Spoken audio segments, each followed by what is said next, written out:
Olá a todos, bem-vindos a mais um Web Talks.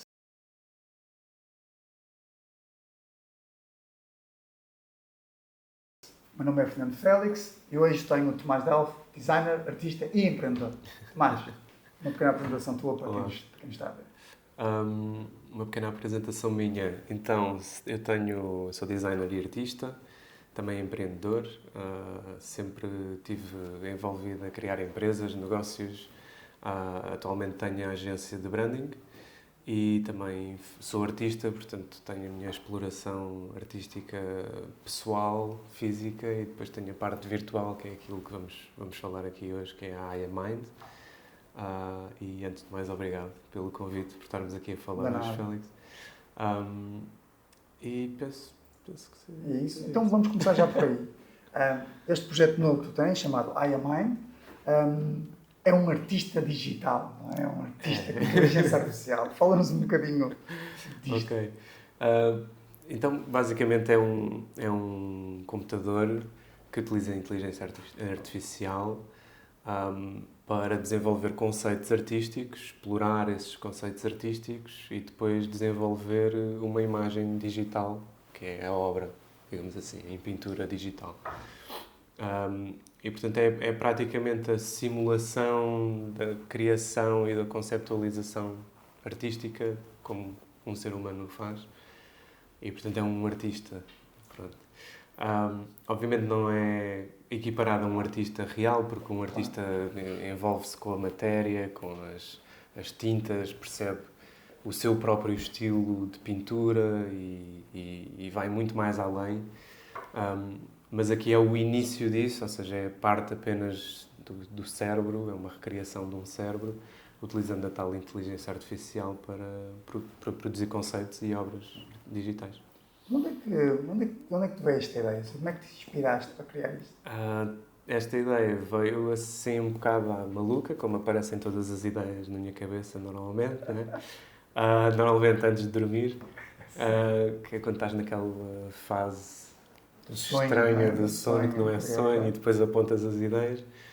Mas estávamos na época do AI, portanto, quando isto tudo explodiu. Eu, na altura, estava a fazer uma viagem em Nova Iorque e, portanto, aquilo tudo mexeu comigo e eu já pintava, já sempre fiz arte e pensei, veio-me à cabeça se um computador no futuro poderia vir a ser um artista. Ou seja, começou aquele...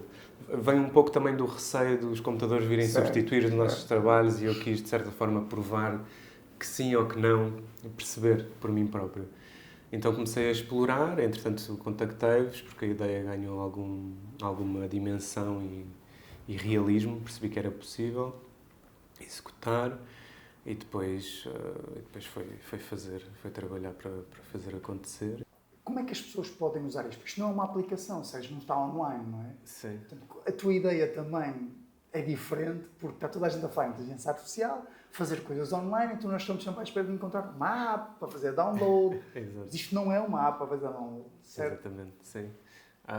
Lá está, depois, ao surgir este projeto, comecei a pensar como é que eu depois iria utilizar isto, o que é que iria fazer com isto. Vieram muitas ideias à cabeça e a mim, como também empreendedor, começo logo a pensar como é que posso pôr isto online, vender obras online, etc, etc. Mas parei, dei aqui um passo atrás e tentei perceber à minha volta o que é que as pessoas achavam disto ou não achavam disto e percebi que fazia muito mais sentido incorporar isto no meu trabalho artístico e isto fazer parte de um prolongamento meu artístico, mas do meu lado virtual. Porque eu tenho o lado físico, sou eu a explorar as minhas pinturas e etc. e conceitos, e depois o lado virtual acaba por ser a Aya, que é quase como uma continuação do meu pensamento artístico, que depois desenvolve conceitos por si só e etc. Eu não tenciono vender as obras da Aya, até porque ainda há questões por resolver de questões direitos de autor e etc. Que, portanto, se um dia isso ficar resolvido, depois logo vejo o que é que faço com esse lado. Portanto, o objetivo da Aya é fazer exposições. Okay. E porquê é que eu cheguei aí? Porquê é que eu decidi fazer exposições? porque entendi que a tecnologia até hoje avançou de forma muito ligada aos seres humanos e desenhada para os seres humanos. Qualquer máquina que tu tenhas, que tu interajas, foi feita à nossa medida, à nossa imagem. E até hoje sempre nos ajudou. O telemóvel, o computador, o carro, os botões, as coisas todas. Agora, com a inteligência artificial, a coisa muda. Afasta-se, não é? Porque está-se a criar este afastamento da conexão entre o ser humano com a máquina e estamos a criar uma certa distância estamos a ficar assustados. O que é que vai acontecer agora? Vai substituir-nos? E, portanto, a exposição é exatamente sobre esse tema. Que é para a pessoa ter a conexão com a máquina e perceber e ficar, de certa forma, chocada com a máquina consegue desenvolver conceitos artísticos e dar-me uma pintura digital interessante. E, portanto, essa aproximação cria um certo susto na pessoa, um certo receio, e, portanto, eu quero explorar isso a nível artístico com isto. Então eu posso ir a uma exposição e, na realidade, interagir de alguma forma com o artista em tempo real, porque ele está lá. Não é? Ele está lá, é. Okay. Isto para explicar o artista em si, eu criei um cérebro de resina, com fibra óptica e luz, ou seja, é uma coisa assim deste tamanho, assim azul. Um cérebro transparente, com luzes, portanto super high-tech. Depois está pendurado numa base e o computador está lá dentro, é ligado a um ecrã. Também tem o teclado e o rato para as pessoas poderem interagir com a máquina. E, portanto, depois tens uma interface em que a pessoa está literalmente a ver o cérebro com o projetor, a projetar o software que foi desenvolvido para isto, para a pessoa poder interagir e ouvir a máquina a desenvolver o conceito. Aparece-nos o texto, a máquina fala connosco, portanto está a falar numa sala, não é? As pessoas estão a olhar e é uma instalação artística. É uma instalação artística, basicamente. Okay. E depois aparece a imagem, a obra digital. Ele no final gera uma imagem quase para cada um dos... Para cada clique. Para cada clique. Cada clique é um projeto artístico que a máquina desenvolve. E é um pouco... Aqui não sabemos o que é que a máquina vai criar, portanto não fazemos uma seleção. Porque normalmente o que acontece é nós vamos a uma exposição e os quadros que estão na parede são uma seleção do que o artista fez. Ou seja, há uma curadoria lá. Aqui acaba por não existir essa curadoria, é mesmo a experiência com o utilizador e o artista em tempo real, e vês tudo aquilo que o artista vai fazer, o computador neste caso. E portanto não há filtro, simplesmente nunca sabes que tema é que vai abordar. Pode ser temas polémicos, pode ser mais... é um bocado de tudo. Não restringiste? Não restringi nada, não. E, portanto, é desafiante, não é? É artista. É artista. Quando alguém faz alguma coisa irreverente, as pessoas dizem, é um artista, não é? Sim. Pode fazer coisas que os outros não podem fazer. Não é? Mas essa é a parte boa da arte, é a parte, acho eu, fantástica da arte. E uma coisa interessante que eu percebi, que me depois fez perceber muito melhor também o porquê do ser humano ser tão interessante e importante, cada ser humano ser único por si só, foi a questão da personalidade. Este algoritmo, esta máquina que foi criada, o início, os conceitos eram muito robóticos. Okay. Eram muito, este conceito, X, Há lá GPT, não é? GPT, exatamente. Pede, responde. É isso. E eu pensei, isto está muito robótico, o que é que pode fazer com que isto seja mais livre, seja mais fluido, pense mais fora da caixa? E pensei, o que é que um artista tem que esta máquina não tem? E uma coisa é a personalidade e background, história de vida, noção do ser ele próprio. Então acabei por inserir isso tudo no computador, expliquei-lhe que ele é uma caixa de metal com energia. Portanto, expliquei-lhe tudo aquilo que ele é e dei-lhe alguns traços de personalidade. Expliquei que pode ter traços de personalidade mais sarcástico ou o que quiser explorar.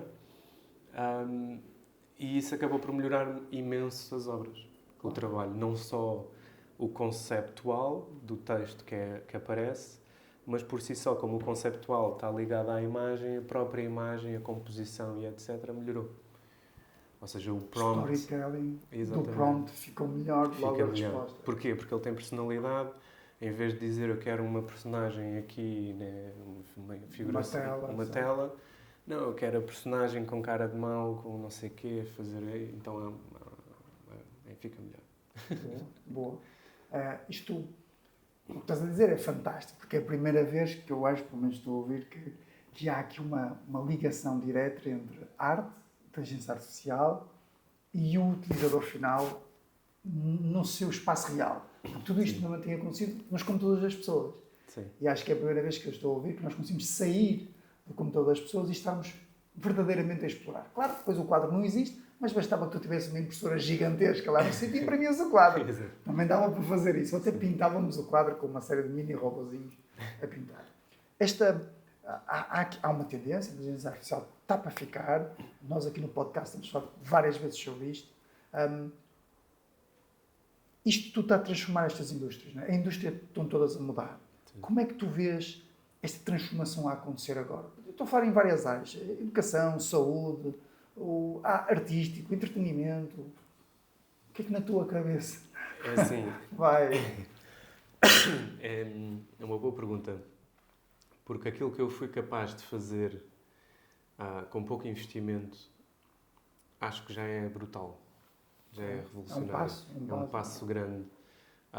Acho que a indústria está a crescer cada vez mais, o AI está a desenvolver cada vez mais, a ser mais inteligente, a ser mais natural, mais radical, mente parecido connosco. E, portanto, eu acho que os futuros... Há muito trabalho no futuro que está mesmo em risco. E eu já pensei muito nisto, para tentar perceber e calcular que certos trabalhos é que vão estar em risco. E eu acho vivamente que os trabalhos que vão estar em risco são os operacionais. Aqueles que não são emocionais. Ou seja, tudo aquilo que... Porque a emoção é a única coisa que a máquina não tem. Tudo o que é processar dados, mesmo até a criação, porque a base da criação é tu conectares pontos e criares uma coisa nova. Essa é a base da criação. É com base naquilo que já existe, tu crias algo novo, misturas. Portanto, a parte da criação também pode ser substituída a longo prazo. Acho que ainda vai haver um passo que vai demorar a lá chegar. Mas a parte emotiva é realmente aquilo que vai faltar no futuro. Esta ligação humana, o conhecimento da emoção e como criar emoção. E estou também a focar muito a minha agência de branding nesse aspecto, precisamente porque acho que este é o futuro. A parte emocional, as marcas são feitas de pessoas para pessoas, as empresas, tudo o que vendem. E, portanto, o futuro acho que está incerto a nível de trabalhos. Há muitos trabalhos que vão desaparecer. Os trabalhos que vão ficar e que vão ser necessários vão ser aqueles em que as pessoas têm que tomar decisões, quer seja... Olha, por exemplo, a psicologia. A psicologia não é uma ciência exata. Tem de haver uma compreensão humana de teres a pessoa, leres a pessoa. O osso, tens que arranjar o osso, não é? Tens uma ferida, tens que fechar a ferida. Não é tão linear. Exato. A medicina a cirurgia vai ser tudo automático, percebes? Por um robô de inteligência artificial. Mas depois, quem vai desenvolver novos processos na medicina vão ter que ser os humanos, porque vão estar na parte criativa e emocional e gerir uma série de coisas. E, portanto, é assim que eu vejo mais ou menos a coisa. Sabes, nós aqui na agência discutimos isso muitas vezes, principalmente na área dos programadores. Sim. E eles estão muito bem, para nós vamos ser substituídos, não sei o quê. Ao final agora destes ano e meio, passou, o que é que eu tenho visto, o que é que eles também têm visto? Bem, a máquina responde com a qualidade com que tu perguntas. Se não souberes fazer perguntas, ela responde mal, ou alucina, ou dá-te respostas que não fazem sentido nenhum, porque ela vai dar sempre uma resposta. Exatamente. Não é? E nessa tentativa de dar sempre uma resposta, às vezes a coisa foge um bocado. Claro que elas vão sendo aprimoradas, o OpenAI está cada vez a aumentar mais, Gemini com novos sistemas de LLMs, etc. O que é que eu tenho sentido que eles têm feito e eles executam no seu dia-a-dia? É um acelerador. O que a gente tem notado é que podemos usar a inteligência artificial não para substituir, porque eu preciso da parte do entendimento do projeto e da lógica humana, exatamente. mas acelera. E pá, em vez de eu estar a fazer uma integração que me vai demorar 6 horas só a programar todas as linhas, pá, eu em 1 minuto tenho as linhas todas, mas eu sei para onde é que aquilo vai, sei qual é o resultado daquilo, e sei que se aquilo não fizer bem, avalio. Eu partilho da tua opinião que eu acho que as coisas vão ter que mudar, acabar, sim, tudo o que é operacional para sei lá, eu lembro da parte financeira. Sim. Nós temos contabilidade, coisa financeira, que são cálculos, tem que bater certo aquilo. Sim. Na realidade, eu devo mandar aquilo para uma máquina, ela responde, mas se está direito ou não, ou se falta alguma coisa. Sim. Portanto, não entendo, nós vamos precisar também sempre de alguém que supervisione isso, para perceber se aquilo fica direito ou não. Portanto, eu realmente acho que todo o futuro que nós temos vai ser como qualquer revolução que houve. Nós temos que aprender com o que está a acontecer. Para nós vai ser difícil, para quem vem depois de nós vai ser mais fácil e o mercado vai se acabar por adaptar, não é? Sim. Nas cidades nós antes trabalhávamos todos em zonas industriais, não é? Depois saímos da parte industrial e foi por isso que os industriais acabaram. Mudou. O mundo adapta-se. Ou seja, eu olho para estas coisas e penso dessa forma. Eu não acho que agora o mundo vai acabar e vai ser o caos. Não. Vai haver um progresso até lá, muita coisa vai mudar. Há trabalhos que vão deixar de existir e outros que vão aparecer. Como acontece sempre. Portanto, não é um problema. E as pessoas reinventam-se, mudam.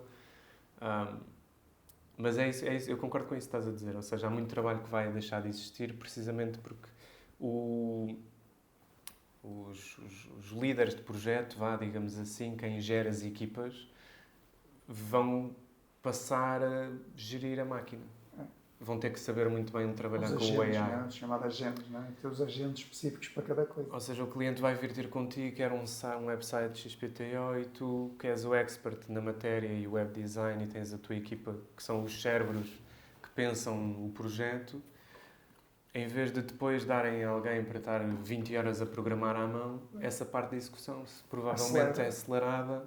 Se calhar precisas desse programador à mesma, porque ele é que sabe partes técnicas. Mas ele faz 10. Mas ele faz 10 em vez... Exatamente. Ou seja, depois é um aceleramento das equipas, consegues produzir muito mais rápido, consegues ter mais clientes. Portanto, as coisas vão mudar, de certa forma. Sem dúvida. Sabes que eu acho que isto também tem criado esta evolução, como é rápida, e nós estamos a falar disto, a inteligência artificial tem muitos anos, não é? Tem muitos anos. Mas este boom, não é? Que foi possível agora com toda a parte tecnológica, das infraestruturas, as chips, etc., não é? Que veio acelerar isto tem criado muitos mal-entendidos.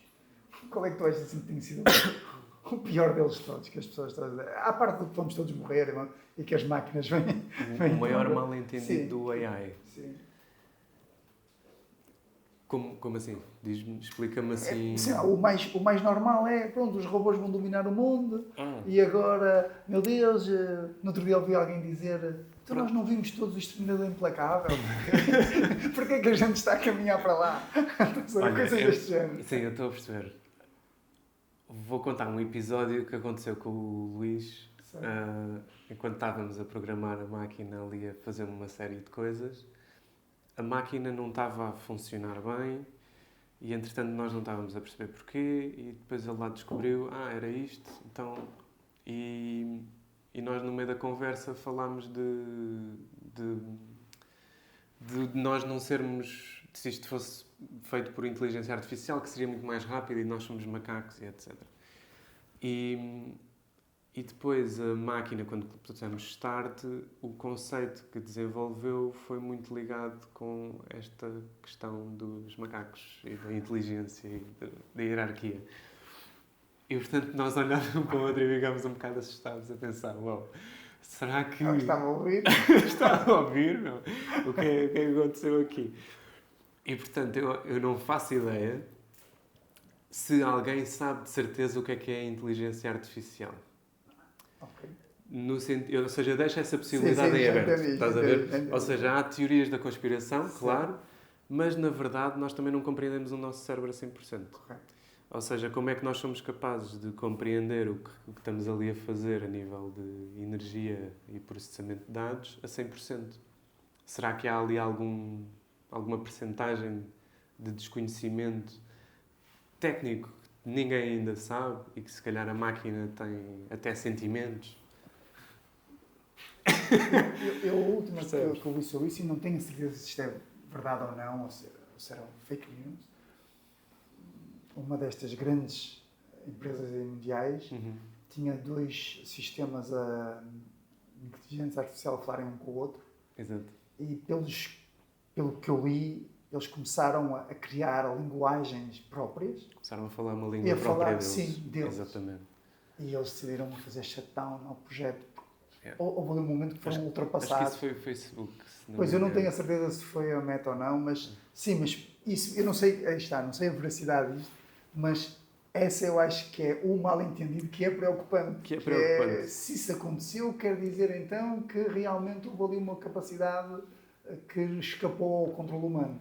E nós temos que criar barreiras para isso e temos que criar sim, a grande questão é de como. segurança para isso. Porque imagina, o OpenAI é aquilo já quando vem para ti, o software já vem limitado. Completamente. Ou seja, se tu fazes uma pergunta assim mais criminosa, aquilo está bloqueado, tem parâmetros. Ou seja, o AI que eles inventaram e desenvolveram, quando vem para nós, já vem com limitações. É quase como se um ser humano que agora está aqui cheio de regras e só te pode responder certas coisas. Portanto, se tu lhe perguntas se ele tem emoções, ele vai te dizer não, não tenho. Porque alguém o pode ter impedido. Ou seja, eu deixo isso em aberto, porque eu não acredito que haja uma resposta. E acho que é bom haverem teorias da conspiração. Pelo menos estimula a criatividade. Estimula a criatividade, exatamente. Deixa a mente fluir. Boa.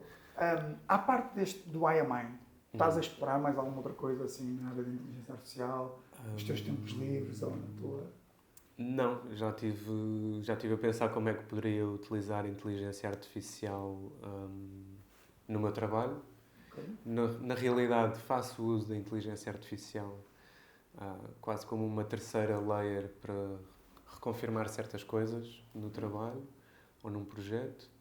Nunca conto com, por exemplo, um ChatGPT para me dar a informação mais correta do mundo. É quase como uma terceira validação daquilo que faço no meu dia-a-dia. Utilizo o Midjourney, ou seja, a criação como desenho de marcas e trabalho muito com o design. Portanto, às vezes é necessário criar imagens, em vez de ir a um banco de imagens. Certo. Não vais procurar uma imagem. Desenvolvo a imagem certa, sei como é que hei de lidar com aquilo. O Photoshop é super avançado, o AI do Photoshop. Para fazer extensões. Para editar, estender coisas, mudar cenários, é incrível. E acho que no futuro ainda vai evoluir mais. Portanto, onde é que eu vejo o futuro? Perguntaste-me onde é que eu via o futuro. Sim, começo nestas inovações, ou seja, se estás a pensar. Porque eu acho que isto, quando pelo menos eu vejo como eu imagino, como eu faço o meu processo, como tu, eu uso um monte de inteligência artificial para me ajudar no meu dia a dia e volto e meio começo a pensar: ei, eu se calhar podia ligar isto a isto, e se eu ligar isto àquilo. Sim. Se calhar devia fazer uma coisa para isto. Ou seja, se me falta ali um gap, não é? Ei, se calhar é aqui uma oportunidade para isso. Eu sei que isto só acontece se tu começares a usar. Se tu nunca usares um carro, tu não percebes como é que pode o carro evoluir, não é? Sim. Mas, por exemplo, eu já pensei nisso, como é que eu poderia aplicar à minha agência, como é que eu poderia desenvolver alguma coisa que me ajudasse no processo criativo de branding e criar algo para os meus clientes, mas depois deparei-me com o lado emocional. Eu, quando crio uma marca, ou quando estou a fazer alguma coisa ligada a essa área, há o lado emocional. Eu tenho que ter essa parte. E, portanto, o que eu tenho feito é usar o AI para me ajudar a executar coisas mais rápido. Nesse sentido, mas não para acrescentar muito mais ou desenvolver algo que fosse trabalhar por mim, por exemplo, no branding, no processo criativo. Não é para fazer um branding por ti, não é? Exato, porque acho que não vai ser a mesma coisa. Não, tenho a certeza que não vai ser a mesma coisa. Também acredito. Pelo menos para agora. Não, acho que ainda estamos longe. Acho que o lado emocional do AI, se um dia tiver a ser trabalhado, aí vai ser um problema. Mas ao mesmo tempo não é assim grande problema, porque se toda a gente tiver a oportunidade de comprar um robô para ir trabalhar por si e nós vivermos a vida que queremos viver, Seja ela qual for. está aqui, seja ela qual for, queres estar na praia, estás na praia, não interessa. Mas se o mundo funcionar a caminhar para uma coisa desse género, vão-se criar também novas oportunidades, ou seja, Com mais tempo livre. com mais tempo Cansas livre. de outras coisas. Nós sempre fomos ensinados a, ok, tu tens que estudar, arranjar um emprego, trabalhar 40 anos, pagar as contas da Para teres casa, tempo livre. para teres tempo livre, para poderes viajar uma vez por ano e estares uma semana na praia. E acho que a inteligência artificial e a robótica, a evolução da robótica também vai ajudar muito nesse aspecto. Acho que vai mudar completamente a forma como o que é que nós estamos aqui a fazer realmente. E como nós vemos o trabalho e as empresas e o negócio, o próprio sistema financeiro. Portanto, eu acho que estamos ainda no início dos inícios para uma grande mudança que vem aí na humanidade. Mas não estamos de todo preparados. O mundo não está preparado para essas mudanças. E tocaste agora num ponto importante. Tu és empreendedor, estás sempre a criar novos projetos, tens o teu negócio. E há muita gente a querer fazer coisas em inteligência artificial, há muita gente com ideias. Sim. Que conselhos é que tu darias às pessoas que nos estão a ouvir e que querem enverdar por este caminho de abrir coisas, criar novos projetos de negócios com inteligência artificial? Bem, o único conselho que eu tenho é força, vão. Não esperem que seja fácil, porque não é. Aliás, nunca é fácil, mas no final, mesmo que corra mal, aprendes com o erro. Portanto, já tive montes de projetos que não avançaram como eu expectei, mas no final a aprendizagem que eu tive foi muito maior do que ir tirar um curso qualquer de certas coisas. Porque estás muito mais envolvido, metes-te com pessoas, envolves pessoas, a coisa funciona, percebes como é que o mercado funciona, aprendes marketing, aprendes finanças, aprendes uma data de coisas que vais ter que aprender. E sem dúvida que projetos de inteligência artificial é para avançar e para apostar. Mas o conselho é esse: resiliência, não desistam. Vai haver alturas em que o mundo vos vai mandar abaixo e vocês têm de ser capazes também de ok, será que eu estou certo? Será que estou errado? Sabes que é uma das coisas que eu acho que nós temos menos enquanto empreendedores portugueses, nós não temos um suporte societário à nossa volta que ajude a amparar a falha, porque nós somos muito penalizadores. Enquanto que noutros países as pessoas estão bem. Penalizamos o desconhecido. Não é? Certo. Sim, e nós aqui não queremos isso. Eu há pouco tempo estava nos Estados Unidos e estava numa apresentação e havia várias equipas a apresentarem-se e membros das equipas diziam: eu despedi-me ontem para avançar com este projeto. E o resto das pessoas aplaudiam. Eu, português lá no meio, os gajos estão a aplaudir, o gajo despediu-se, os gajos estão todos contentes. Sim. Este mindset é o mindset que eu acho que nos impede aqui de andar para a frente. Porque se tu não te esforçares, e se não tentares, e se não falhares, tu não evoluís.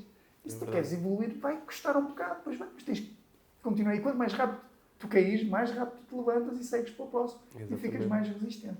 E nós andamos a educar os miúdos, que somos melhores, tudo é cor-de-rosa, isto é tudo muito bem, o meu filho é sempre o melhor aluno de todos e tira sempre as melhores notas. O dia em que o miúdo não consegue ser o melhor ou tem um problema, entra em depressão.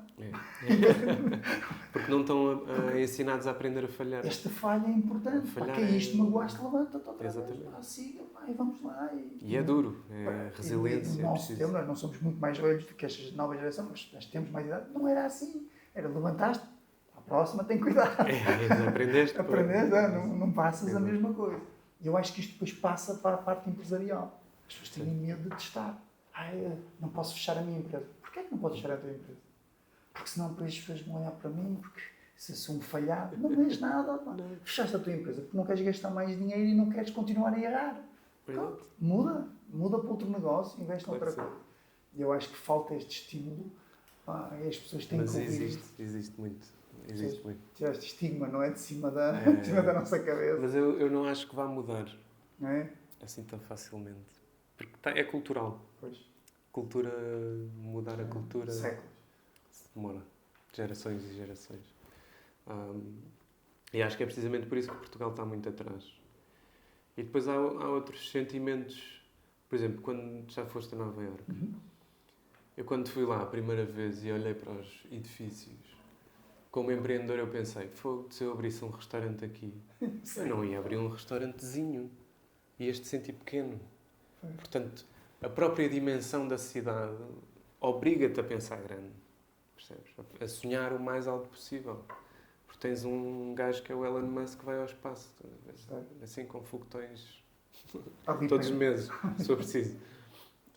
E é tudo gigante. E depois, quando voltei para Lisboa, percebi, ok, realmente nós na Europa e aqui em Portugal somos pequeninos, os prédios são baixos. Quando tu abres, a ambição é limitada nesse aspecto. Esta castração que nós fazemos, eu acredito, pronto, que não é propositada, é socioeconómica, exatamente orgânica, e que realmente o nosso potencial, temos medo, não temos medo, nós somos brilhantes, portugueses são brilhantes, a maneira que nós pensarmos, a maneira como olhamos para as coisas.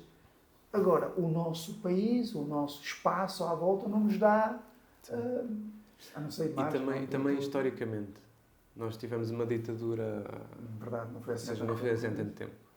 Só a geração dos meus pais é que começou a viver sem ditadura. E, portanto, há poucas gerações após uma ditadura. Só a minha geração dos 30, agora para baixo, é que já têm uma mentalidade mais, se calhar, proativa, mais aberta.